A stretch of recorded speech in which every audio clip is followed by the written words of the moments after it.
Hello, myself Janmeshwar Mahato, working in Department of Physics, Jamshedpur Workers College, Jamshedpur. Today I will deliver a lecture on topic application of Fabry-Perot interferometer. This is my 7th lecture and this topic is very useful for UG semester 2 Physics Honours paper CC4. So these are the contents. Application of Fabry-Perot interferometer. In this topic, first we will discuss about the formation of fringes, then we will talk about the determination of wavelength, and in last we will calculate the wavelength difference. So in this slide we will talk about the formation of fringes. Let's start. So let D be the separation between the two silver surface. So अगर हम मानते हैं कि दो silver surface है, उन दोनों के बीच का जो है डिस्टेंस है वो मान लीजिए d है. Let theta be the angle of inclination of a particular रे, और थीटा क्या है, वो एंगल ऑफ इंक्लिनेशन है उस पार्टिकुलर रे का जो कि with the normal to the planes, जो कि नॉर्मल और प्लेन के बीच में क्या हो रहा है, बन रहा है.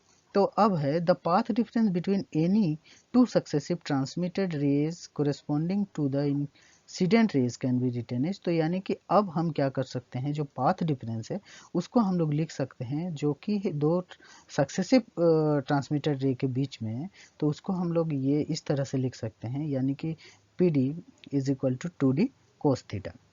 इसके बाद है the condition for these rays produces maximum intensity is given by. अब हम देखते हैं कि मतलब मान लीजिए अगर वो मैक्सिमम इंटेंसिटी प्रोड्यूस कर रहा है वो रेज, तो उस केस में क्या होगा, जो ये पाथ डिफरेंस है P D is equal to क्या होगा, एम लेमडा. तो जैसे कि हम यहाँ पर P D is equal to निकाल चुके हैं 2d कोस थीटा, तो इसीलिए हम यहाँ पर लिखें 2d cos theta is equal to M lambda, जहाँ पर ये where M is an integer, जहाँ पर एम क्या है, इंटीजर का वैल्यू है, और वहाँ पर कुछ भी वैल्यू हो सकता है, उसी आधार से हम लोग का फ्रिंज जो है हमको नजर आएगा. The locus of points in the source gives ray of constant inclination. और ये जो लोकस पॉइंट है सोर्स का, वो क्या होता है, हमको कांस्टेंट इंक्लिनेशन देता है, और ये क्या है, थीटा क्या है, एक सर्कल है. Hence, with an extended source, the interference pattern consists of system of bright concentric rings on a dark background. और इस तरह से हम देखते हैं कि एक एक्सटेंडेड सोर्स होता है, उसके साथ हमको एक इंटरफेरेंस पैटर्न मिलता है जिसपे हम लोग को क्या होता है, ब्राइट रिंग मिलता है, कॉन्सेंट्रिक रिंग मिलता है, उसके साथ क्या होता है, डार्क बैकग्राउंड. जैसे कि हम ये फिगर में देखें हैं, यहाँ पर जैसे जो ब्राइट रिंग है इसके मतलब जस्ट यहाँ पर बैकग्राउंड में क्या है, हमको ब्लैक रिंग भी दिखाई देता है. तो each ring corresponding to a particular value of theta, और यहाँ पर जो है जो रिंग है ये क्या होता है, थीटा के वैल्यू पे क्या हो रहा है, डिपेंड कर रहा है. So in this slide we will determine the wavelength. So let's start. First, when the reflecting surfaces A and B of the interferometer are adjusted exactly parallel, circular fringes are obtained. तो बोलने का मतलब है जब जो reflecting surface है उसको हम लोग एग्जैक्टली पैरेलल में सेट करते हैं इंटरफेरोमीटर का जो है, तब हमको क्या होता है, सर्कुलर रिंग हमको प्राप्त होता है. Let M be the order of the bright fringe. अब मानते हैं कि m जो है उसका ब्राइट फ्रिंज का ऑर्डर है at the centre of the fringe system, जो भी फ्रिंज सिस्टम का जो सेंटर है. अगर मानते हैं we know that 2d cos theta is equal to m lambda, जैसे कि हम लोग प्रीवियस स्लाइड में देख चुके हैं, तो as at the centre theta is equal to 0. हम देखते हैं कि जो है सेंटर में होगा थीटा का वैल्यू 0 होगा, तो उस केस में अगर जब हम यहाँ पर वैल्यू हम बैठाएंगे तो कोस 0 का वैल्यू क्या हो जाएगा, 1 हो जाएगा. तो यहाँ पर ये क्या हो जाएगा, 2d बराबर m लैम्डा. तो अगर मान लीजिए d जो है ये t के बराबर हो तो ये हमको वैल्यू इतना मिलेगा. So if the movable plate is moved at a distance lambda by 2, अगर मान लीजिए जो वो प्लेट है उसको हम मूव कराते हैं कितना डिस्टेंस, लैम्डा बाई 2 में, तो हम क्या देखते हैं, 2t चेंजेज बाई लैम्डा, यानी कि जो 2t है ये जो वैल्यू है वो लैम्डा से चेंज हो जाता है. Hence a bright fringe of the next order appears at the center. और इससे क्या होता है, हमको एक ब्राइट फ्रिंज मिलता है, वो नेक्स्ट ऑर्डर का, वो कहाँ पर हमको सेंटर पे दिखता है. If the movable plate is moved from the position x1 to x2, अगर मान लेते हैं हम वो जो प्लेट है उसको मूव करते हैं, कोई भी पोजीशन x1 है वहाँ से उसको क्या करते हैं x2 के यहाँ तक ले जाते हैं. तो और फिर उसके बाद and n be the number of fringes, और मानते हैं कि n क्या है, number of fringes appearing eight the centre during this movement. और हम देखते हैं कि जब हम ये पोजीशन को हम मूव कराए उस कंडीशन में जो सेंटर में कितना फ्रिंज जो है अपियर हुआ उस मूवमेंट के दौरान, उसको हम देखेंगे. तब हम यहाँ पर लिख सकते हैं then we can write n into lambda by 2 is equal to x2 minus x1. इसी को ही हम लोग क्रॉस मल्टीप्लीकेशन करेंगे तो ये 2 into x2 minus x1 by n हो जाएगा. तो ये जो लेमडा है इसी को ही हम लोग वेवलेंथ बोलेंगे. और measuring the value of x2 x1 and n we can determine the value of lambda. और हम लोग यहाँ पर देखें इस इक्वेशन में अगर हमको x2 x1 और n का वैल्यू पता हो तो हम क्या कर सकते हैं, इस इक्वेशन का यूज करके हम लोग क्या कर सकते हैं, वेवलेंथ को निकाल सकते हैं.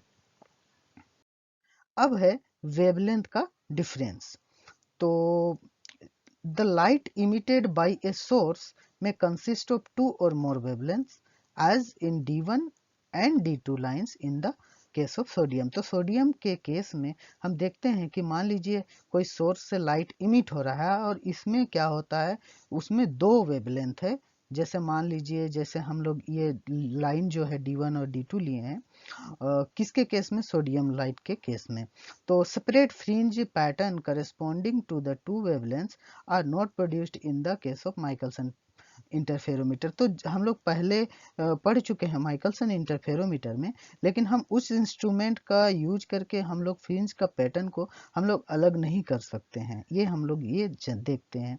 तो hence Michelson interferometer is not suitable to study the fine structure of spectral lines. यानी कि ये हम लोग देखते हैं कि माइकलसन इंटरफेरोमीटर सुइटेबल नहीं है फाइन स्ट्रक्चर और स्पेक्ट्रल लाइन को स्टडी करने के लिए.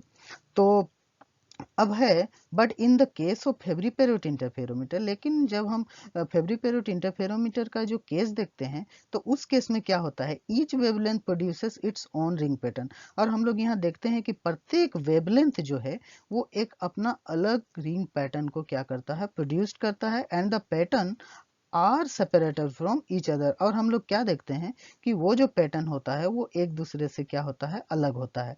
Therefore Fabry Perot interferometer is suitable to study the fine structure of spectral lines. और यहाँ पर हम लोग ये देखते हैं कि फेब्री पेरोमीटर जो है, फेब्री पेरोट इंटरफेरोमीटर जो है, ये सुइटेबल होता है किसके लिए, फाइन स्ट्रक्चर और स्पेक्ट्रल लाइंस का मतलब स्टडी करने के लिए.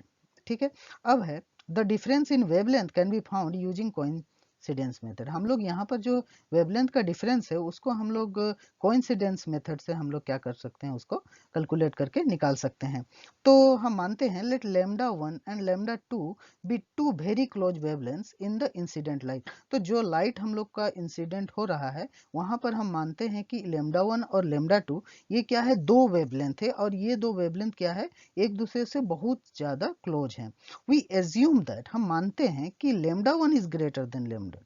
तो ये पहला वाला जो वेवलेंथ है वो क्या होता है, लेमडा 2 से क्या होता है, बड़ा होता है. तो यहाँ पर हम initially the 2 plates of the interferometer are brought in contact. तो हम देखते हैं कि अगर मान लीजिए दोनों प्लेट को, इंटरफेरोमीटर का जो प्लेट होता है जैसे ए और बी है, तो उसको हम लोग क्या करते हैं, एक दूसरे के जब कॉन्टेक्ट में लाते हैं तब हम देखते हैं कि then the rings due to lambda 1 and lambda 2 coincidents partially. तो यहाँ पर क्या होता है, जो दोनों रिंग होता है वो एक दूसरे को कोइंसाइड करता है पार्शियली. तो अब so the movable plate is slowly moved away such that the rings system separate and maximum discordance occurs. अब जैसे जैसे हम वहां से उसको हम हटाते हैं तो हम क्या देखते हैं, वहां पर हमको क्या मिलता है, उसका दोनों फ्रिंज के बीच में क्या होता है, कुछ सेपरेशन मिलता है और उसको हम लोग वो देख सकते हैं. तो अब देखते हैं एट द सेंटर, सेंटर में क्या होता है कि 2T1 is equal to M1 lambda 1.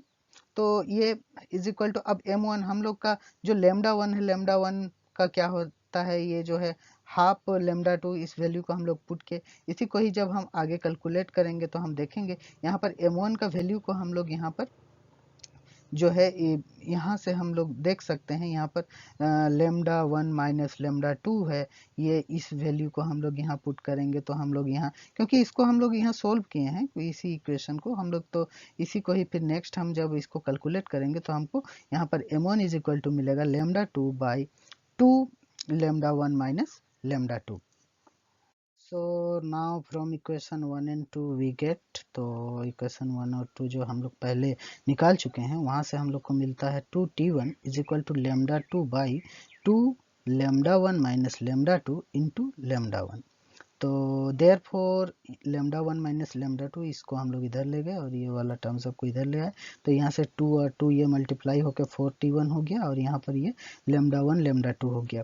अब ये वाला जो है लेमडा 1 इंटू लेमडा 2, इसके बदले हम लोग क्या लिखेंगे लेमडा स्क्वायर मीन, क्योंकि लेमडा 1 और लेमडा 2 जो है ये बहुत ही स्मॉल होता है, तो यानी कि हमको यहाँ से ये इक्वेशन मिलेगा लेमडा स्क्वायर मीन 4t1, ये इसको हम लोग इक्वेशन 3 मान लिए। अब है when the separation between the plates is further increase. अब अगर मान लीजिए हम दोनों प्लेट का जो सेपरेशन है उसको हम लोग फिर से बढ़ाते हैं, तो उस केस में the ring system coincide again, यानी कि जो रिंग सिस्टम हम लोग को मिलता है वो फिर से मिलेगा एंड देन सेपरेट आउट, और उसके बाद अलग भी हो जाएगा and maximum discordance occurs once again, और हमको क्या होता है मैक्सिमम डिस्कॉर्डेंस फिर से हमको प्राप्त होता है। तो नेक्स्ट है अगर मानते हैं हम T2 is the thickness now. अब मान लीजिए पहले वाला थिकनेस क्या था T1, अब क्या है थिकनेस T2, तो यहाँ पर जो 2T2 है इसको हम लोग लिख सकेंगे M2 lambda 1 is equal to M2 plus 3/2 lambda 2, जैसे कि हम लोग प्रीवियस इक्वेशन में देखे थे उसी तरह से यहाँ पर भी लिखेंगे। तो ये जो 3/2 है ये क्या है बेसिकली कुछ नहीं, ये एक इंटीजर है, तो जहाँ पर हम लोग को फिर से मैक्सिमम डिस्कॉर्डेंस दिखेगा। अब है from equation 1 and 4 we get, अब पहला वाला इक्वेशन और ये वाला 4 इक्वेशन दोनों को हम लोग कंपेयर करेंगे तो हमको मिलेगा 2t2 minus t1 is equal to m2 minus m1 lambda 1। तो यहाँ से हम लोग ये देखते हैं कि m2 minus lambda 1 lambda 2 plus lambda 2 के बराबर ये होता है जब हम लोग इसको कंपेयर करेंगे। तो अब हम लोग देखते हैं कि ये वाला जो है अब m2 माइनस m1 इसको बराबर हम लोग क्या लिख सकते हैं, यानी कि इसको हम लोग क्या करेंगे वापस से जब हम लोग कंपेयर करेंगे यानी कि इसको इधर लेके जाएंगे तो फिर वही सेम चीज होगा हम लोग का, तो यानी कि हमको मिलेगा m2 माइनस m1 बराबर lambda 2 by lambda 1 minus lambda 2, ये इसको हम लोग क्या किए इक्वेशन 6 मान लिए। अब फ्रॉम इक्वेशन 5 एंड 6, अब ये वाला 5 इक्वेशन ये 6 इक्वेशन दोनों को हम लोग क्या करिए कंपेयर किए, यहाँ से हम लोग को 2t2 माइनस t1 बराबर lambda 1 lambda 2 by lambda 1 minus lambda 2 मिला। तो यहाँ से हम लोग ये लेमडा 1 माइनस लेमडा 2 यानी कि जो वेवलेंथ है उसका डिफरेंस को हम लोग क्या कर सकते हैं निकाल सकते हैं। तो यानी कि ये क्या हो गया, इसको हम लोग इधर लिख दिए तो ये इसको यहाँ लेके आए तो T2 माइनस T1 हो गया, ये एज इट इज रहा। अब उसी तरह से हम लोग लेमडा 1 और लेमडा 2 को लेमडा स्क्वायर मीन लिख दिए, क्योंकि यहाँ पर लेमडा 1 और लेमडा 2 क्या है वेरी स्मॉल है, तो यानी कि इसको भी हम लोग अब क्या किए इक्वेशन माने। अब हम लोग ये जो है देखते हैं यानी कि ये जो लेमडा 1 माइनस लेमडा 2 ये क्या होता है मीन के बराबर होता है, lambda square mean by 2T2 minus T1 के बराबर होगा। तो यानी कि हम देखेंगे कि ये जो इक्वेशन है इसी इक्वेशन में जब हम वैल्यू को पुट करेंगे, जैसे मान लीजिए T2 और T1 को या फिर मान लीजिए लेमडा स्क्वायर को, उसका मीन को बोलने का मतलब है, तब हमको क्या मिलेगा इस इक्वेशन से हमको वेवलेंथ का डिफरेंस हम लोग को मिलेगा। तो इस तरह से ये हम लोग इसको हम लोग वेवलेंथ का डिफरेंस को हम लोग क्या कर सकते हैं कैलकुलेट कर सकते हैं। Thank you.